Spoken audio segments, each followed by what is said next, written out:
And we are live. Land back.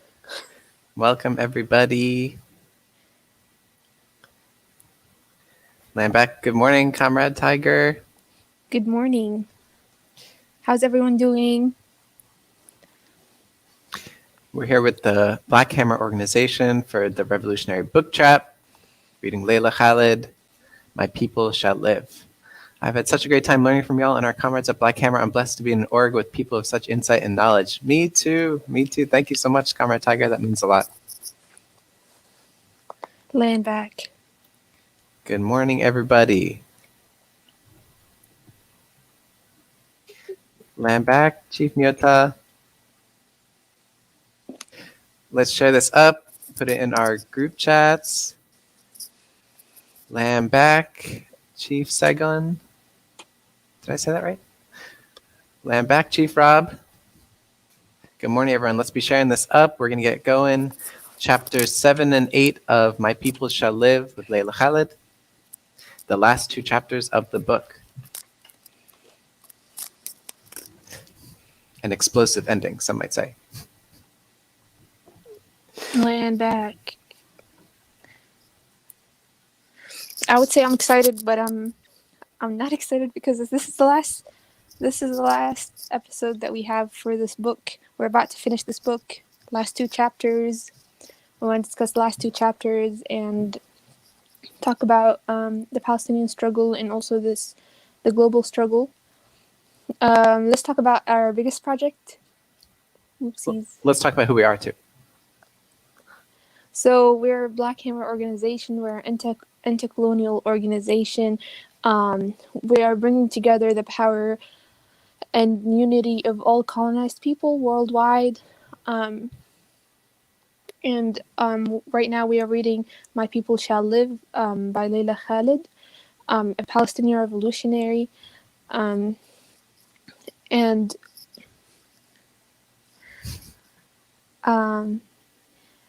Our biggest project right now is Hammer City. Hammer City is going to be a city for colonized people. It's going to be communal living, so it's going to be community-based. No money transactions or such.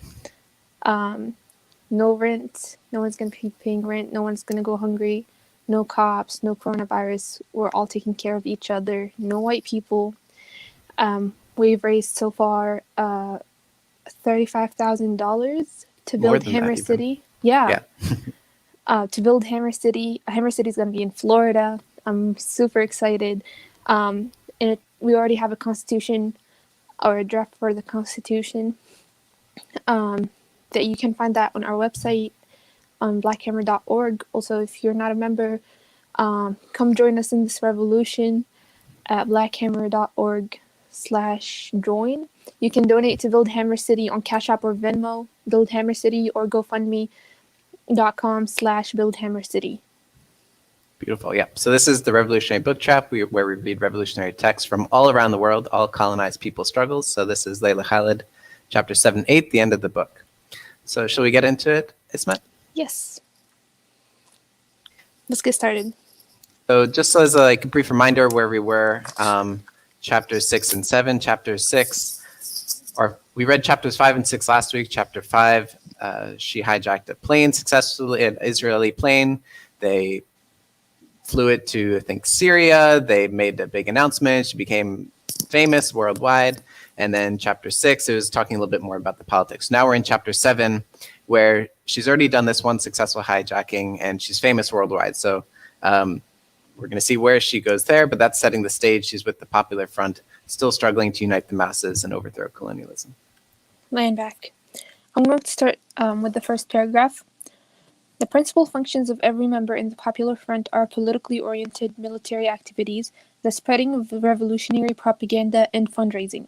While these functions are often closely associated, nonetheless, each comrade specialties in the area of which his or her talent are best suited. But the party requires that each one of us has the good grasp of the ideology and strategy, that we be prepared to undertake military operation in occupied territory or in foreign land, that we always be willing to live and work with the masses, that each must help collect funds in a variety of ways, from selling the front's theoretical journal El Hadaf to raising money from the European and American friends and supporters. So here, this is just like a quick summation that Leila Khalid is telling us what it was like at the Popular Front. And I see a lot of parallels. I see a lot of parallels with what we were doing, our work in Black Hammer organization, from fundraising during our shows or during a fundraising Friday or things like that, to the I'm not gonna say that word. I'm gonna use a different word. Hold on. To spreading of propaganda, to all the different things, and also like being security conscious and things like that. And also so this is something that she says as an organization, and I think this is what she has to say about what made the Popular Front successful during that period. And additionally, something slipped my mind. Additionally, like as an organization, this is what each member was expected, and also how they were moving forward as an organization and as each member. Line back. Yeah, exactly. Because the Popular Front and Leila Khalid, she says she's a scientific socialist, so that means she's basically studied history. She knows that the only way that revolutions have ever been successful is when they unite all the poor and working class colonized people to overthrow colonialism. In this case, she's working to unify the Arab people to overthrow Zionism. Good morning, Commander Ghazi. Lampak, good morning. Yeah, so just like setting the stage, and just as a disclaimer, we're studying this not because Black Hammer condones violence. We're a peaceful mass organization, but we're studying Leila Khalid to see what revolutionaries in the past have done. And so what they're doing, they're talking about going to the masses and doing propaganda. And it was their opinion that if they start doing these plane hijackings, they get on like international news, and their hope was that this would inspire the people to rise up and see that it is capable to fight back and to say no to the colonizers. So like she did this once successfully, and that was great. Then her face was plastered on all the newspapers worldwide, but still she's like, and because that was so successful, she was actually promoted into the Central Committee of the Popular Front. So she's one of these leaders, one of the top women in the organization, which is amazing. And she knows how to fly a plane now because she's done all this training. So they're like, well, you know how to fly the plane.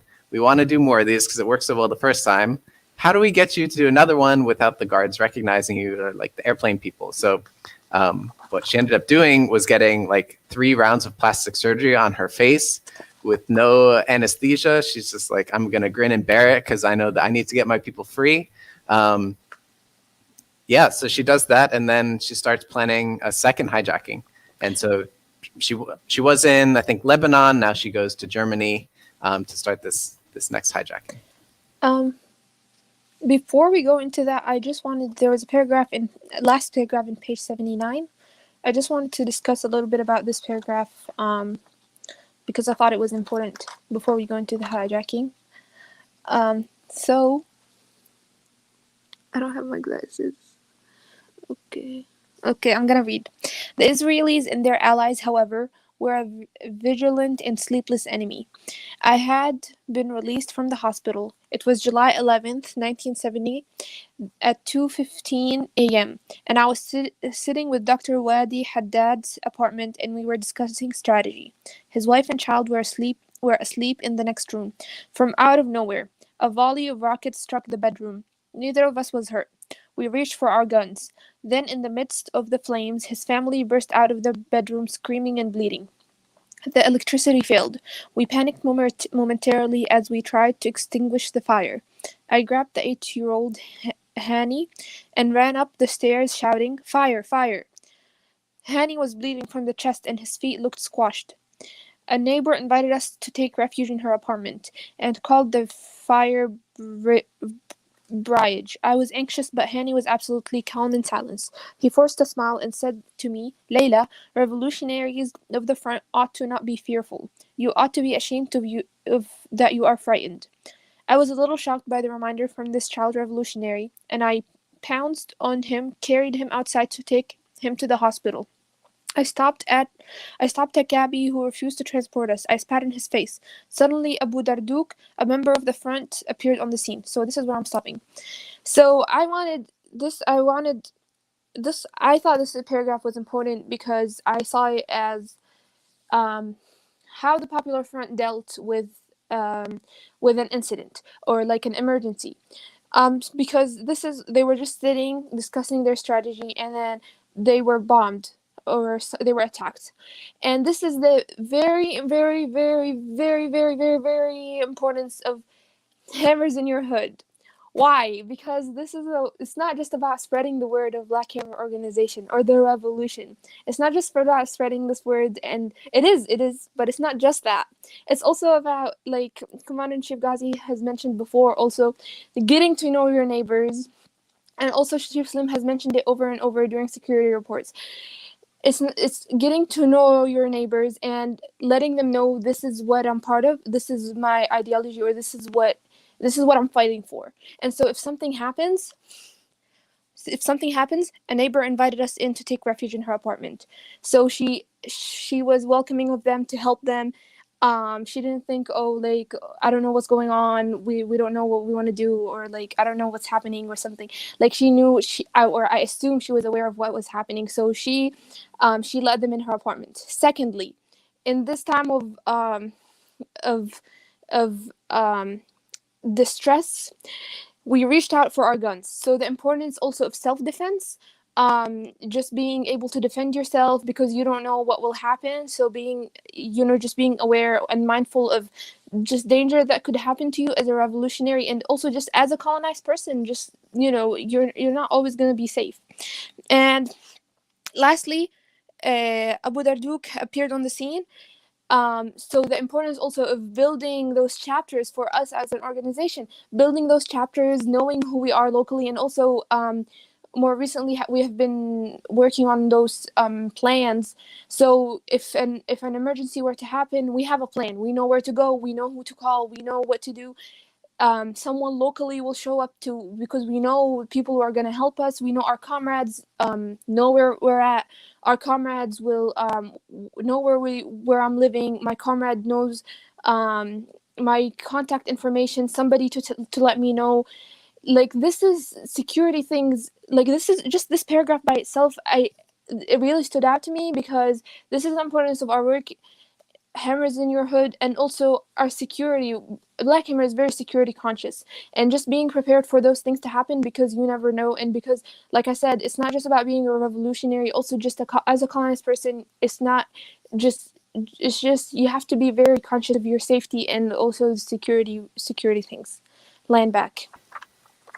Yeah, exactly. Like a lot of other organizations, they might pretend to be radical. They might have this radical facade, but then if they're not historical dialectical materials, that is, they haven't studied past historical moments, they might not take security as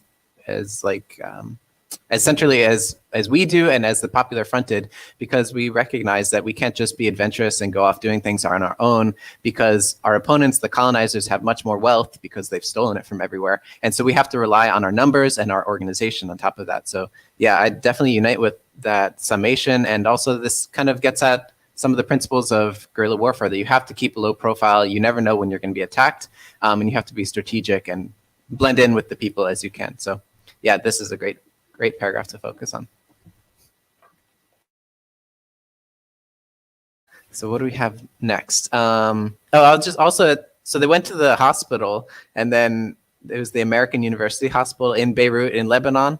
And there was some like colonizer white guy doctor who's like, oh, do you have money, or else I'm not going to treat this literally bombed child in front of you, until finally he saw that, oh, this child was the kid of Dr. Wadi Haddad, another doctor, someone, and then he's like so apologetic. But this is just like what the colonizers are doing. They're putting this money-centric focus, and they don't care about human life because they don't see colonized people as human, really.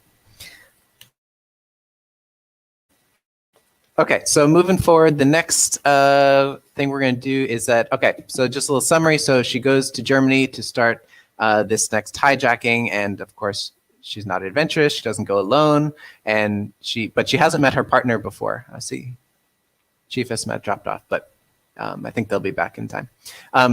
So Layla's in Germany meeting her partner for the first time, and her partner, it turns out to be this guy named Patrick Arguello, I think, who is not Arab. And actually, I want to talk about him for a second because she doesn't get into it in the book, but I did a little bit of outside research. So her partner in Germany, they're about to hijack this plane, and Patrick Arguello is actually part of the Sandinistas, which is a Nicaraguan revolutionary group. And so a little bit about Patrick is that he was actually so he's not Palestinian, but still he's working in solidarity, working in unity with the Palestinian struggle, because both the Nicaraguans in Central America and Palestine have the common enemy of colonialism. And so Patrick's with the Sandinistas. He's a mixed race Nicaraguan. He was born in the US and grew up pretty well off. He went to UCLA, a prestigious university. And then after he graduated, he went to Nicaragua and a couple other places to meet the Sandinistas. And so we can see what Patrick represents is class suicide of this petty bourgeois, where they have access to resources, they have access to training, and they have the choice. Either will they get their cushy jobs and continue to live well off while their people are being exploited, or are they going to use their skills that they've been able to learn, sacrifice their life standing, and go fight for the revolutionary struggle. And I think in Patrick, we can see the perfect example of class suicide, where he wants to fight for the liberation of all colonized people worldwide. And then one funny anecdote, that when he initially went to join the Sandinistas, the leader didn't trust him, because he's like, who is this well-off American guy? He's probably a Fed. But Patrick eventually proved himself. So that's who, just setting the groundwork for who Layla's partner is in Germany when they're trying to board this plane. Welcome back, Chief Ismat. Land back. Additionally, while they're at the airport again, she goes through that moral. She goes through that moral struggle of she doesn't want to hurt people, and the human aspect of it, that she wanted to she was not hesitant. What is the word I'm looking for? She was worried, I guess, or something. We are moving now to page 82, but we haven't started yet. So she was yeah. So shall we get into it? The hijacking. Yeah, just I want to say one thing is that, so this is Layla's second hijacking, which she's attempting. And this time there's a lot more security, because we can see after one successful attack, now worldwide, now they're starting to do this airport security. And this is kind of making all of the Zionists and colonizers anxious worldwide. Yes. So that's just one impact of that attack. But then, yeah, go ahead. Oh, I was just going to say, this far, when she talks about, hold on, it's page 82. It says, I was delighted. I'm going to read it from there. I was delighted that the resistance was causing so many difficulties and making Zionists paranoid and jittery. I felt that Patrick and I had already conquered the enemy and accomplished half of our mission by making a fool of him, that's the security person, and proving that the precautionary measures were not foolproof. I realized that the enemy's fortress was not impregnable. As I ascended the plane with 12 guards of honorable bear submachine guard guaranteeing my security. When I stepped into the LA plane, I felt for the first time since April 13th, 1948, that I was at home again in Haifa. I was indeed in the lion's den. Never before have I felt so elated and proud of being a member of the Popular Front than in that moment. So this part also, I related to it personally, just because I'm Muslim in this country, and I moved to this country when I was 12. So there was a lot of that, I guess that age of doubts and whatever.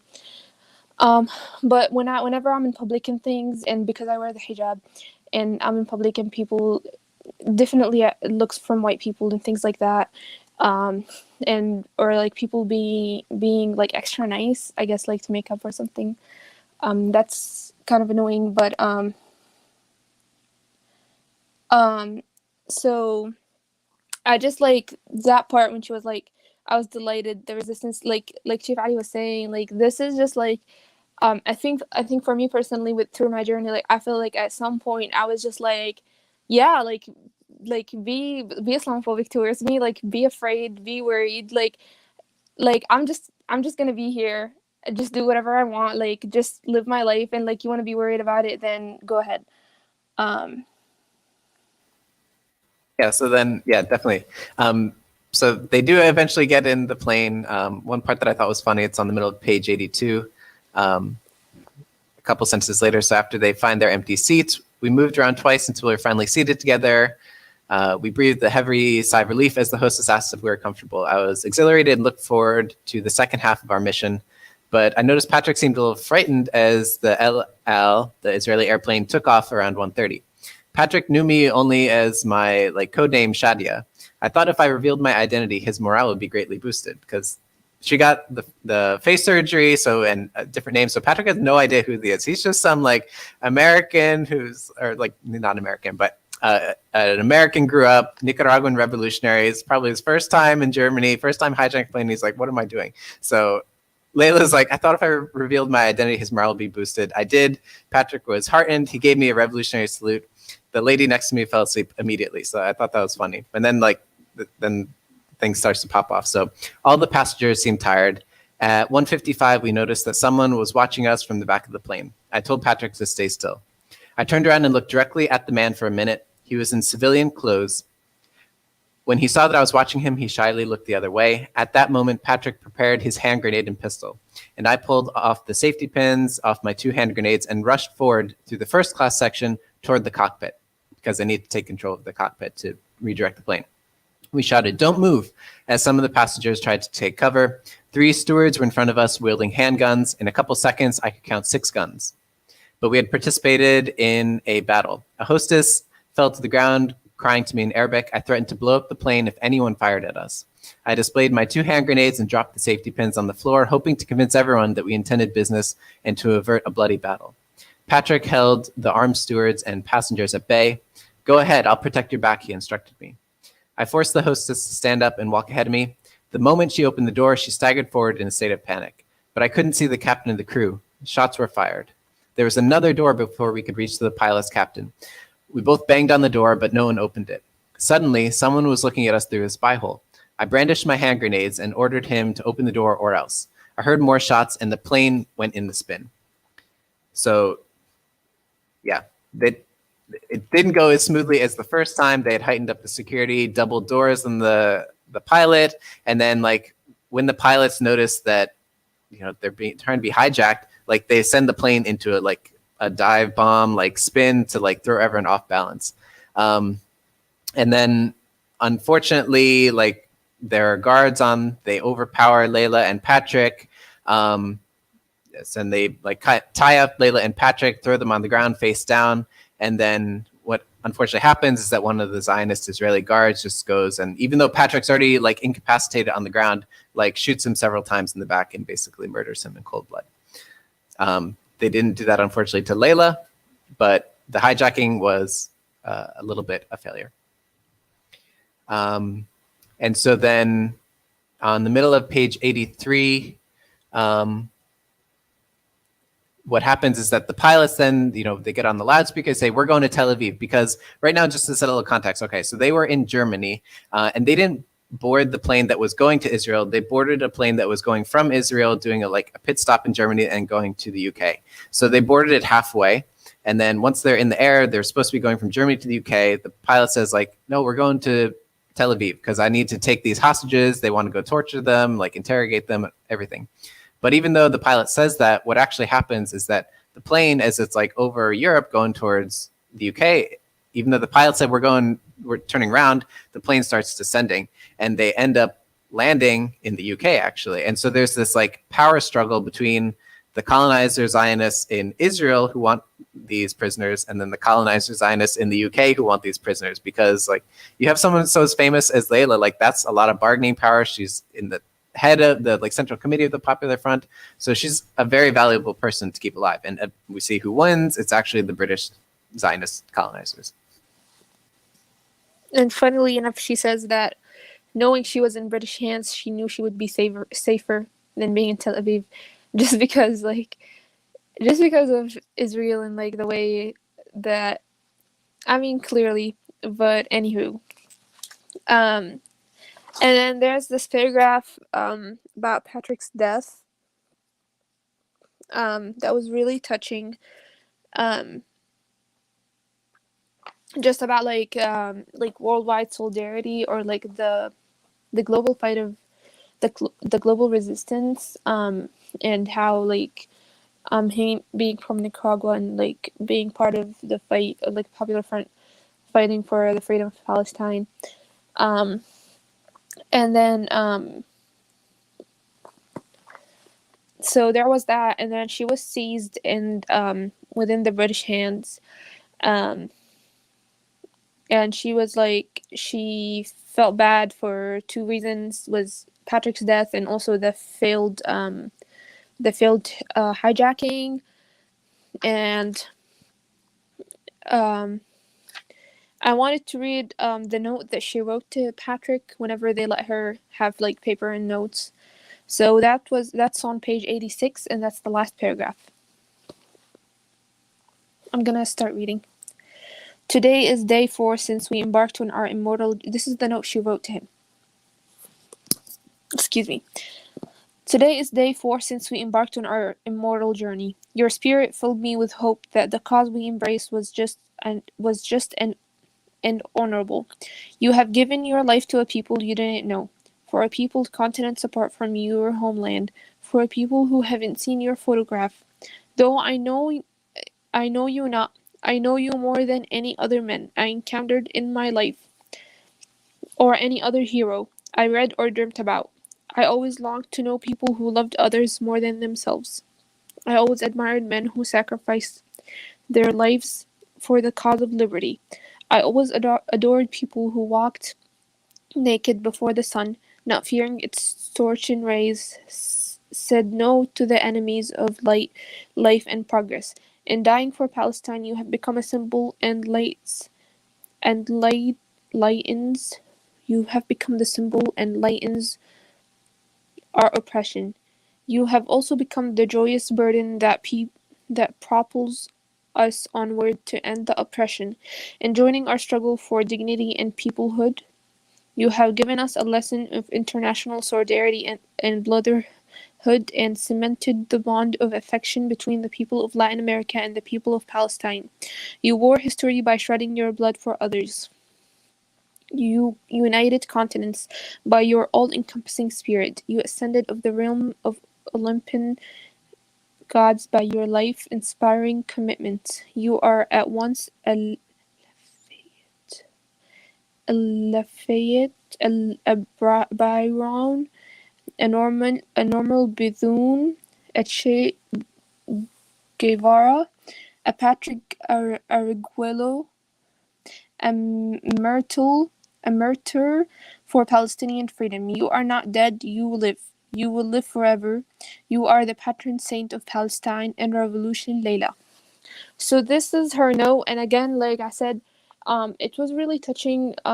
Just when she talked about like his death and just the unity that happened just between them from different parts of the world, and the fact that he was fighting for Palestine, and just this international resistance that like our anti-colonial struggle is not one nation, or it's not just to free Palestine or to unify Korea, or unify Korea, or or different things.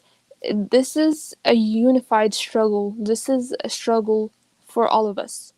And this is why the unity of all of us is important, because we have this common enemy, and I'm going to talk more about it later in next chapter. But yeah, this was really like touching for me. Um Chief Ali, do you have something to say for this part? Yeah, I mean, yeah, you can feel Layla's writing from the heart here. She feels awful that Patrick martyred himself. He sacrificed himself for, like, at the surface level, it seems like her country, Palestine, but it's really for all the colonized, poor, working class people of the world, because Patrick recognized, like we do, like Layla does, that we all have the same struggle there. And what really hit me was that Layla says that I knew this man more than anyone else, and she had only met him for like 15 minutes before, because it's this recognition that even though we don't know each other on this surface level, subjective, I don't know your favorite color, your favorite food, like at the core of our being, we're alike, and this unites Patrick, this unites Layla, this unites all people around the world who are trying to fight for revolution, fight against colonialism. And I think that's just beautiful, because we can never be lonely when we have comrades in our struggle, for people who see the injustice in the world and want to fight it. Lying back. Also, this is just a struggle of liberation for all of us. So now I'm at page 88, and I'm going to read a little bit from the second paragraph. Did you want to say something? I was just wondering, should we break for questions? I was just going to read this part because it's also related to unity of colonized people. Go for it. So I'm on page 88 for a second paragraph. Such a simple, it starts, many have alleged, but I'm reading such a simple explanation of well-conceived plot on part of the Jordanian Authority to eliminate Palestinian revolution cannot be accepted. So this is what happened of the issue in Jordan, and then I'm skipping a sentence. The Arab kings and colonels regarded the Palestinian resistance as a dangerous movement that could threaten their very regimes and engulf the whole region in an international civil war of working class versus the forces of oppression. So this is how this is the neo-colonial sellouts, who is the Arab kings, and who are trying to also destroy the Palestinian resistance. And reason being here, she was saying this is the importance of unity of all colonized people, also because this is also a class struggle, because of this oppression from the ruling class. And the reason that they were so against the Palestinian resistance is because they saw it as perhaps a source of the unity of all colonized people, and also the oppressed people to rise up against their oppressor. And that's something they didn't like, and which is why we see in the next chapter also the efforts to destroy the Palestinian resistance. Lying back. So let's take a break here. If there are any questions, and let's all donate to Hammer City, to build Hammer City.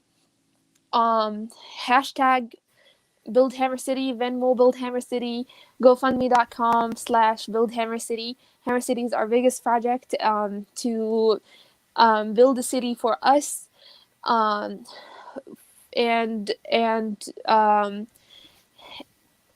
for our future and our children and our future.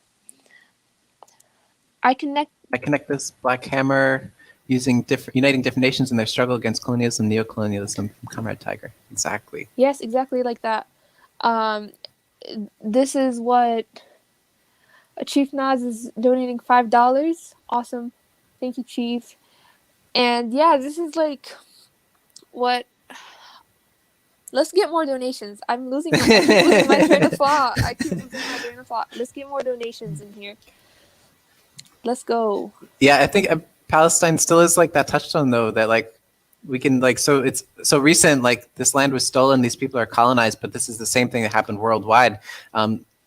Israel's just copying the blueprint that America did when they colonized like Turtle Island, kicked all the indigenous people off the land, and then, you know, set up shop and like, oh, look, we have this great place. But no, it's awful. So what we're doing with Hammer City is we're overturning this at the root. So we're getting land and giving this to the indigenous people.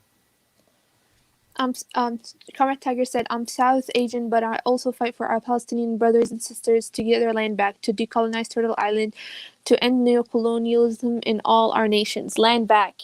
Land back. This is also land back. This is awesome, because this is also like Comrade Tiger was saying earlier, also just within Black Hammer organization, this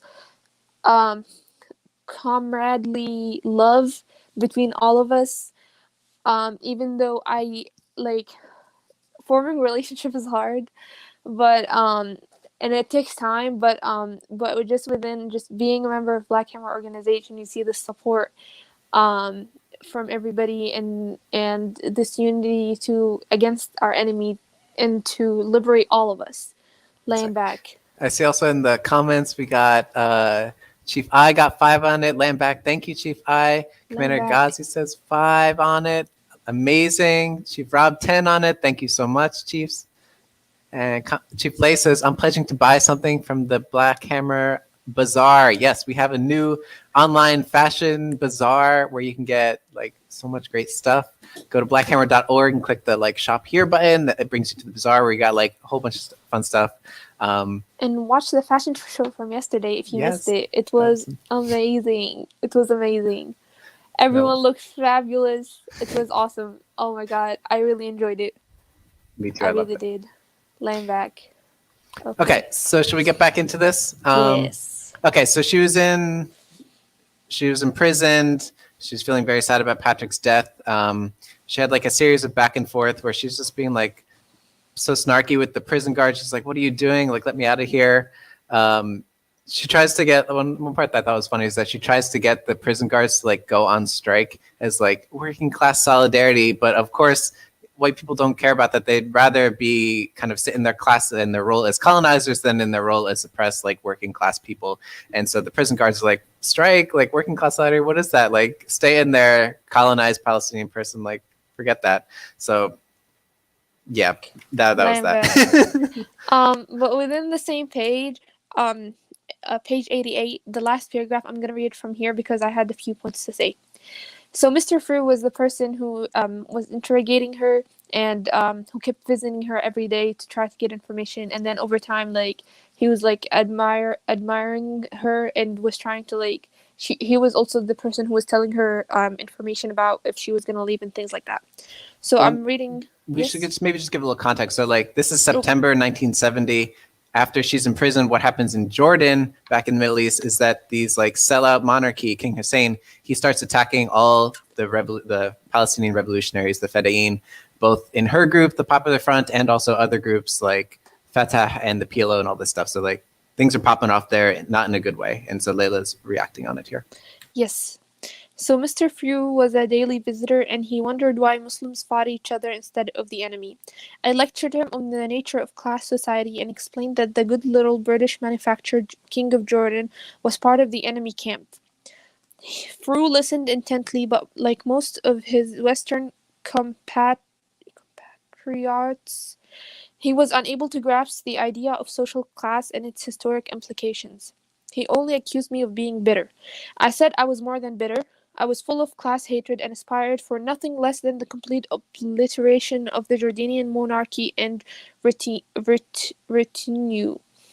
Frew's prescription for the remedy of my class conscience was a week's stay in the democratic Britain after my release.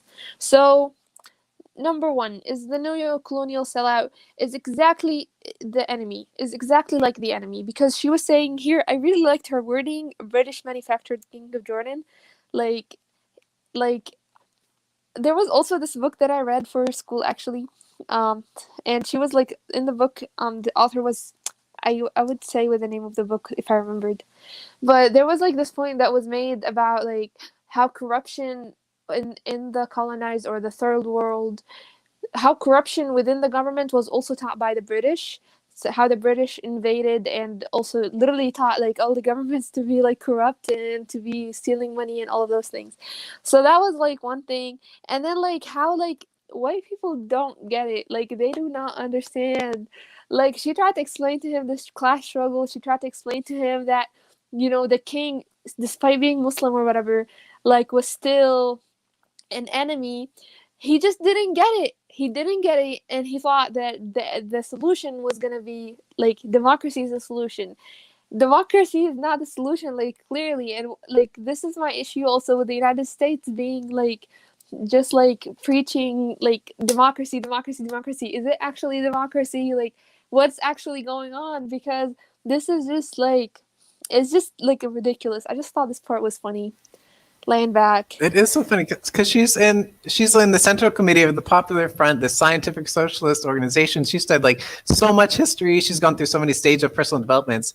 And this guy has the nerve to be like, have you heard of this thing of democracy? I think this is going to solve your problems. Maybe you're just angry. Like, no, we're not just angry. We understand history. We understand, like, when you say democracy, you're not actually mean empowering the people. You mean empowering like the wealthy, like big business holders. It's this fake form of democracy, but then they just like rebrand it. And so it's this, yeah, I don't know. Like, It's ridiculous. It's ridiculous. It blows my mind. And then, like, on the topic of the Jordanian kings being manufactured by the British, like, this is literally true. Like, in fact, you could basically say that the kings and like the king of Jordan and like the whole monarchy are basically just like robots. They're submissive neocolonial sellouts, as like Black Hammer recognizes, and they were put in place. Like, there were no different Arab nations until like 1920 or 1930 or even like later than that. It was all one nation of people who had similar cultures. They had like similar this like the same language, like slightly different dialects, but still.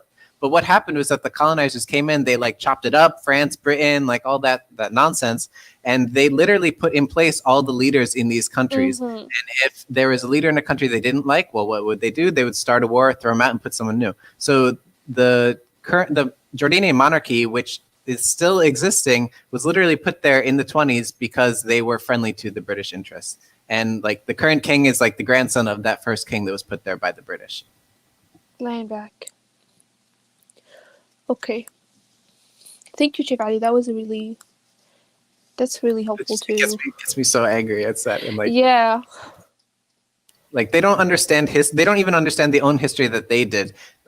And like, they just like the working class, like white people, they're like brainwashed because they don't learn this stuff in history either. But it's that they don't have any desire and impetus to learn it, because like I went through the same colonial schools, these like white power schools, but then I recognize that I'm still oppressed, my nation's still oppressed, and I have that drive to go learn and to teach myself. But your working class white person, they don't have that same drive because their culture is not being decimated. And that's like the difference when we say between just oppression and colonization. We are colonized. We have the most impact, the most need to understand the true history and to free ourselves, that like these white working class people don't. And so many people like get caught up trying to work with the white working class people who don't actually see you as human, who don't care. So these people are not on your side. Stop wasting your time.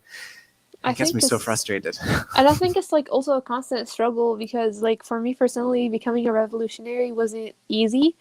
I kind of like jumped from like label to mid-label until like I found something that truly represents me. And I think it's a constant struggle because we're taught all of those things, and not just this colonial school system, but also like overseas. It's really difficult to find the truth. It's really difficult to try to and yeah, speaking about that too, like their view is like so like narrow. It's like so small. They barely see, like they don't even understand their own history. Like you said, they really don't. But yeah, this was the part. And then after that, she was like hearing news through reading the paper, or like through the guards. She was like hearing the different news. And then maybe we could talk about, so like what happened while she was in prison. This stuff was popping off in Jordan, and then what the Popular Front did, they're like, we need to get our people out. Shout out to the Kwame Ture PE. Exactly, yeah. Black Hammer does like amazing political education. We read so many great excerpts and texts from revolutionaries all around the world, like expands your mind. If you want to free your people, I deeply, deeply encourage you, join Black Hammer today.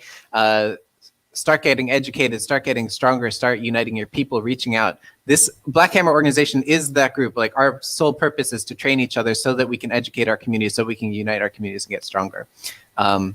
Yeah, so like what Layla's doing in prison here, the Popular Front need to get her out. So what they did, they hijacked another plane. They actually took the people as hostages, and then they ended up doing like a hostage/prisoner swap. So they freed all the European hostages on the plane. In exchange, like Britain, Switzerland, Germany, they all had like little like prisoners, these like revolutionary prisoners, and they got freed. So Layla got free. And then she went to Lebanon, and that was the end of the. She also got like married, which is funny. She's like, "Oh yeah, by the way, I got married." Yeah, I said in like 2 sentences. She was like, "Yeah, I got married." Marriage is not that important, but we'll just mention it here. Yeah. But that was the end of chapter 7. So in the conclusion now. Chapter 8, Let's start from the top. I'm gonna be reading the whole page. Okay. The supreme objective of Palestinian liberation movement is the total liberation of Palestine. This dismantlement of the Zionist state apparatus and the construction of social society in which both Arabs and Jews can live in peace and harmony. To achieve our objective, we have adopted the strategy of people's war and protracted armed struggle. We have other alternatives. We have no other alternatives. We see no other possible option to dislodge the Zionists from Palestine.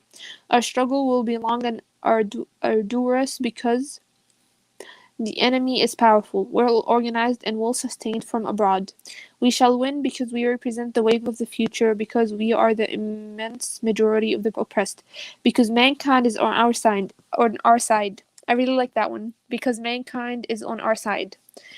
And above all, because we are determined to achieve history. Okay, so now in this chapter, she starts off by saying, this is the goal for the Palestinians. This is how the Arab states are operating. This is America's goal. This is Israel's goal. And this, she says all of this, but then and then she says, in despite of it, this and this happened, this and this treaty or whatever happened. So this is how this chapter is starting. So now the goal of the Arab state is the elimination of consequences of aggression, or the restoration of the status quo ante, and not the liberation of the whole Palestine. The Arab states contend that they can force Israel to withdraw to the June 4th, 1967 borders by judicious combination of diplomacy and convictional warfare, not by armed struggle and revolutionary ideology. So remember that Israel, when they took over, they didn't take the whole Palestine, and so they kept pushing and expanding their borders, and like we said, kind of similar to how they did with the Turtle Island. They kept like pushing their borders, pushing until they have most of it. And they don't just push, they push the borders, and they are killing the people. The stress of the political solution and accept meditation by the UN and the major powers as a fait accompli. They tried to persuade their American and Soviet friends to pressure Israel to withdraw. They also periodically engage in spasmodic military action to demonstrate their determination to regain the occupied territories. Israel still holds every inch of territory it conquered in 1967, and in all likelihood it will continue to do so, bearing profound changes in Arab and American politics. To secure the home front, the Arab governments have strengthened and modernized their intelligence services. Both progressive and conservatives are collaborating effectively to stem the tide of revolution at home. So the Arab states, they want to try to maintain the status quo. They would like Israel to like go back to the other borders, but they're only doing it through diplomacy, all of that stuff, not working, all of that. And then the aim of America is a regional stability under its ascended power. In this age of neocolonialism, America has its storming gendarme in Israel and its militia in the reactionary military cliques of the Arab world. If the calculations go awry, however, America wouldn't find it difficult to intervene directly to protect its citizenship interest or to help local Putinists ward off the menace of the communism. So again, they want to maintain the status quo. America's enemy is communism, all of that. America is firmly entrenched in the world of black gold. It has no intention of ever sacrificing the flow of bullion into its bank. Again, status quo, keeping status quo, whatever. Indeed, it's prepared to risk nuclear war to keep us free, in quotes, and safe for democracy, in quotes. America does not love the naked fakirs of the Arab world, nor does it care for every little forgotten Jew the world over. So they don't, so again, like America, as they claim, they don't actually care for Jewish people. Zionism doesn't care for Jewish people. I would argue that Zionism itself is anti-Semitic because it's using the Holocaust against to do the same thing for Palestinian people, and it's just using it as a reason, not to see it as it is. but they don't care about Jewish people. They don't care. They just care about themselves. We know that. America cares for America. There we go. And America is Wall Street, the Pentagon, their agents and manipulators in the government and government bureaucracies, and the hoarders of priests, journalists, and professors which populate the churches, media, and the universities. Again, propaganda. And then the aim of the Soviet Union is to neutralize of the U.S. So remember, Soviet Union is also like white communists and all of those. Eventually explosion of the the U.S. So they want to expel the U.S. from the Middle East, the coexistence, the peaceful transition to socialism, the non-capitalist road to development. The USSR supports the Arab national regime in their anti-imperialist struggle, provide them with loans for industrial projects and weapons to fight the Israeli conquerors.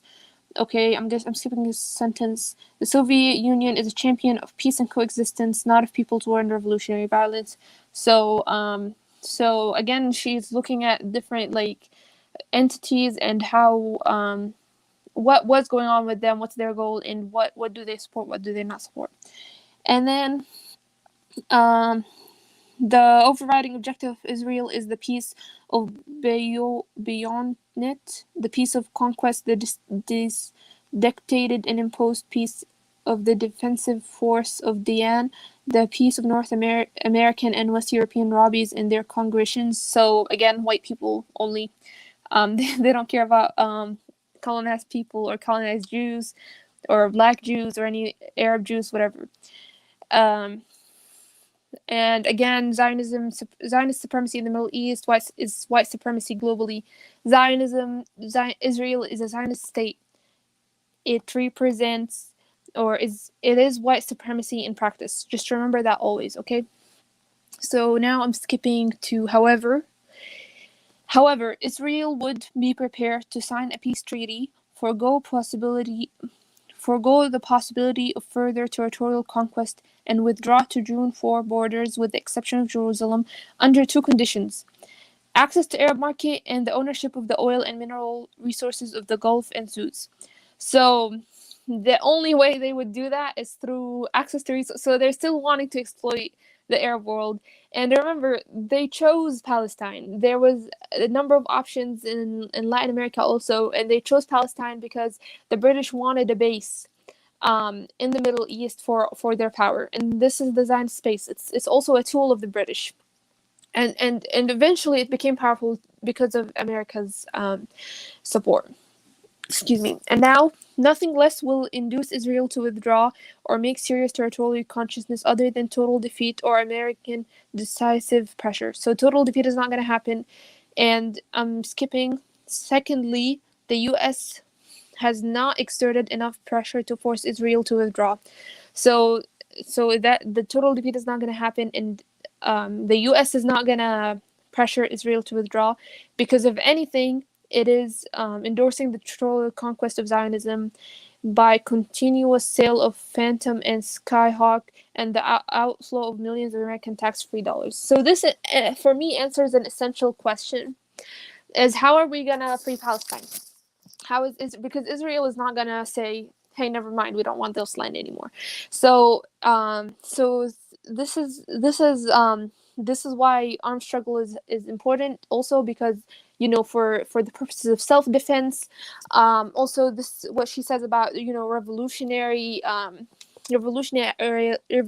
ideology is also very important, and because this also it was important for me because I always wondered how is that going to happen. This is literally the only solution. Literally, revolution is the only solution. Look at it in all ways. This is the only solution for us because, like I said before, if we play by the rules, we're never going back.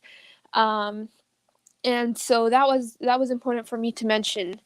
Land back.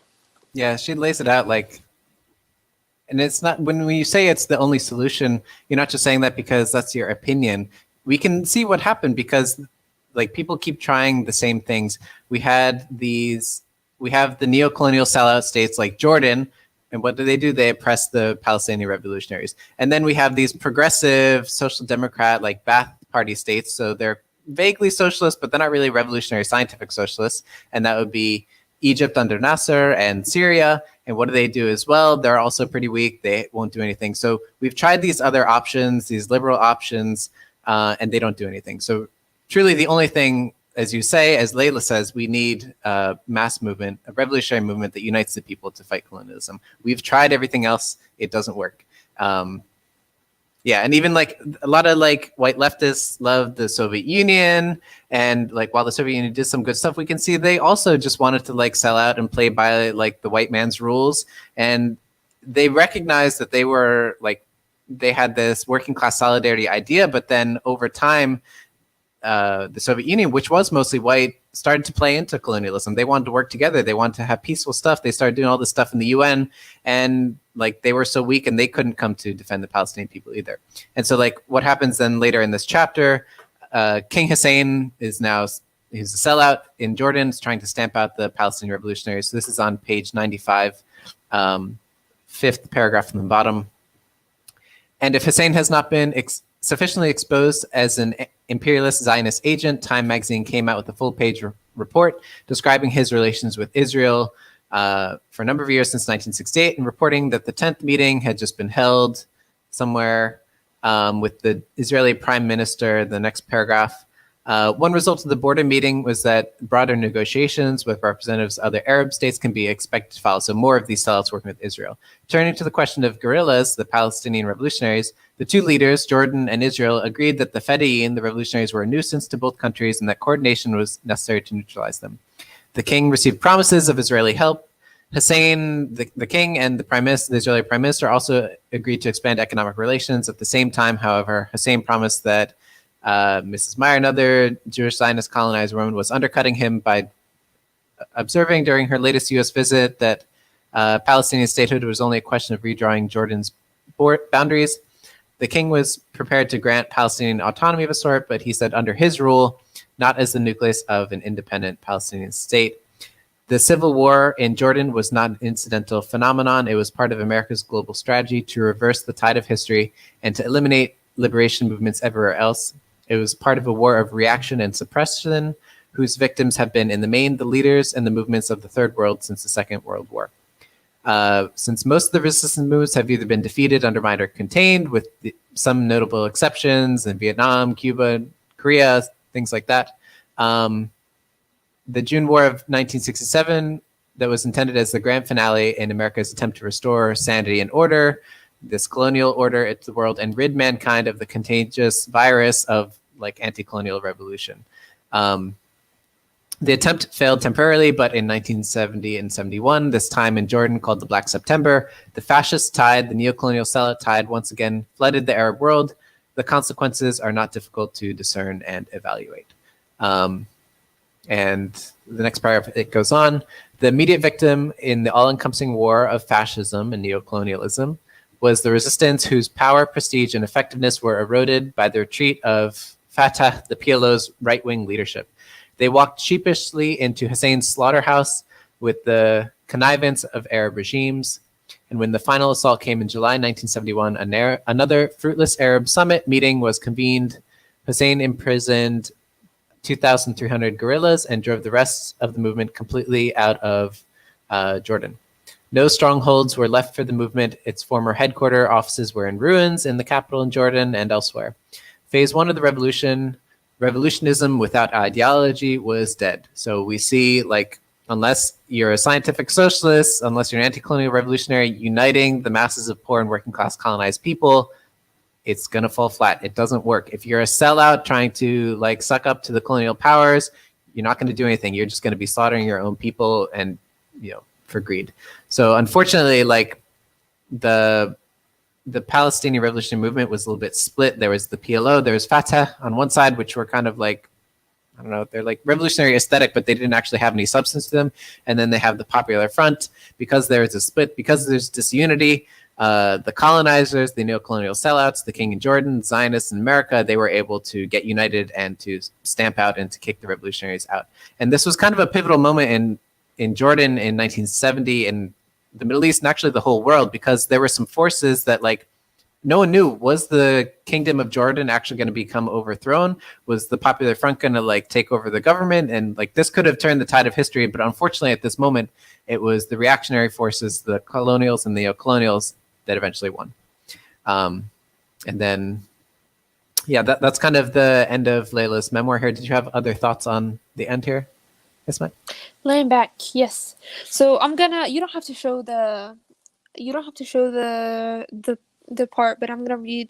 The Civil War in Jordan was not an incidental phenomenon. It was America's global strategy to reverse the tide of history and eliminate liberation movements everywhere. And then the June War of 1967 is the grand finale in America's attempt to restore sanity and order in the world and rid mankind of the contagious virus of liberty and revolution. This part was really it really broke my heart. It broke my heart reading this because it reminds me again and again that this struggle is not just a struggle of Palestine. This struggle is global. It's global. And this is how America is so powerful. Think about America's so powerful, and sometimes I just think about, now there's two types: the soft power and the hard power. So soft power would be something like, oh, if I want to study abroad, I would go to France.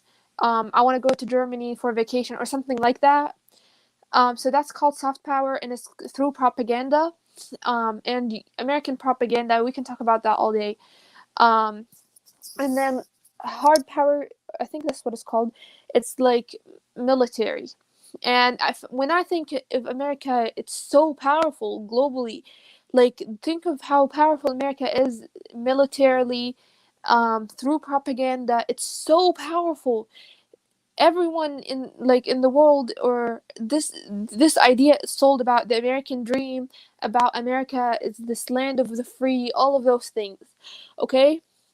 But remember always, America is only a colony. It's a colony of Britain. And America did not.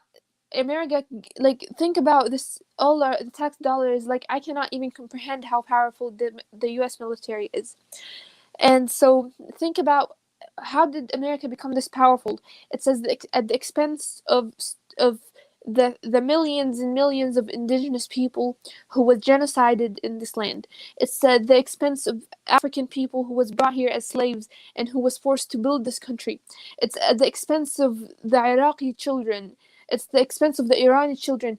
It's the expense of people, of livelihood. And they don't see that because, remember, this used to be a colony, and the way it was built is through capitalist ideas and capitalist practices, through trade, through this is always profit over people. You see this over and over. It's profit over people. And this Palestinian struggle is not just a struggle for us. It's not just a struggle for our land. It was it's we need to internalize and understand and truly comprehend that this struggle and this resistance is international. All of us, all colonized people, we need to really internalize that, really internalize it as much as we can, and understand that when this movement was destroyed, when this movement was destroyed through the war in Jordan. And look at the way the state of Jordan right now. Look at this way the state of Gaza right now. Look at the state. It's terrible. But we need to understand that when the resistance was destroyed, it wasn't just destroying Palestine and saying, it was destroying, it was slowly destroying and telling people, you have no hope, you have no way, you are incapable, you are unable to stand up against us. It is telling the people, the masses, and it's making the masses believe that they can't do anything. Go ask anybody. I have had the struggle with my younger brother. He's 19. I've had the struggle with my younger brother about join the revolution, and he's like, we just can't, there's nothing we can do. The people are seeing death and destruction all around them, and we are revolutionaries, and our job is to give people hope and to make them believe you can do this. We can do this together. We can do this together, and we will get our land back. We will be free, all of us. Land back, land back. This we need to understand. I'm so sorry. I'm just thinking about this because this was. I'm just gonna read her words again because her words are so powerful.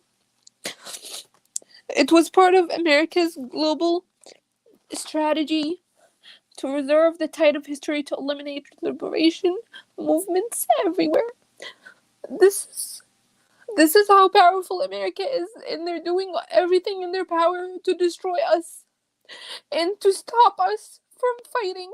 And we're not gonna stop. We're not gonna stop fighting. We will continue fighting for our land and for our people, okay?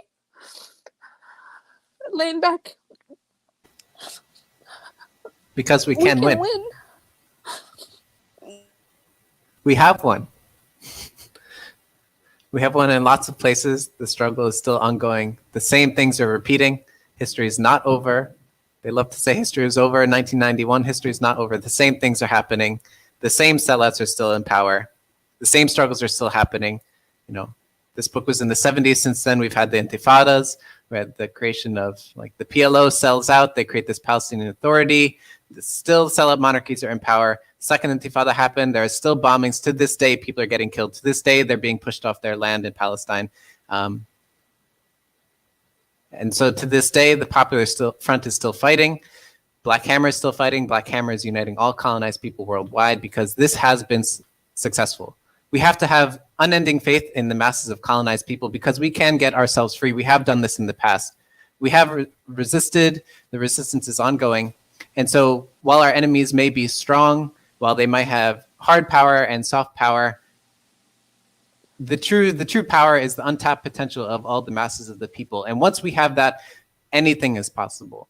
Anything is possible. America cannot stand up to the masses of colonized people rising up worldwide. No matter how many bombs they have, no matter how many tanks they have, we can still fight back.